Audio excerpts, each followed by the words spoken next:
Welcome DSC aspirants and TET aspirants. AP టెట్కి సంబంధించిన hall tickets release చేయడం జరిగింది. ఏపీ సిఎఫ్ఎస్ఎస్ వెబ్సైట్లో వాటిని పొందుపరిచారు. సో దాని డైరెక్ట్ లింక్ ఎలా యాక్సెస్ చేయాలో మీకు ఇప్పుడు స్టెప్ బై స్టెప్ ప్రాసెస్ అయితే చెప్తాను.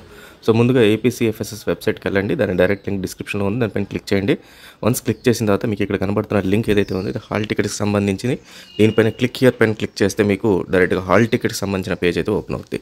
దీంట్లో క్యాండిడేట్ ఐడి, మీకు ఏదైతే అప్లికేషన్ ఐడి వచ్చిందో దాని ఐడిని ఇక్కడ ఎంటర్ చేయాల్సి ఉంటుంది. Date of birth, date, month and year ఫార్మాట్లో ఇవ్వాల్సి ఉంటుంది. తర్వాత వెరిఫికేషన్ కోడ్ కింద ఉన్న మీకు ఈ క్యాప్చర్ నంబర్ ఏదైతే ఉంటుందో ఇక్కడ ఇవ్వాల్సి ఉంటుంది. ఈ నెంబరు ప్రతి ఒక్క స్టూడెంట్కి మారుతూ ఉంటుంది. పేజ్ రిఫ్రెష్ అయినప్పుడల్లా మారుతుంటుంది. వన్స్ లాగిన్ అయిన తర్వాత మీ హాల్ టికెట్ అక్కడ కనబడుతుంది. దాన్ని మీరు అయితే డౌన్లోడ్ చేసుకొని ప్రింట్అవుట్ తీసుకోవచ్చు ఎగ్జామ్ రాయడానికి కోసం అని చెప్పి అది ఉపయోగపడుతుంది. So better 2 or 3 copies download చేసి పెట్టుకోండి. ఆ తర్వాత మళ్ళీ లింక్ తీసేసిన తర్వాత మళ్ళీ డౌన్లోడ్ చేసుకోవడానికి అవకాశం అయితే ఉండకపోవచ్చు. So all the best students, thank you very much.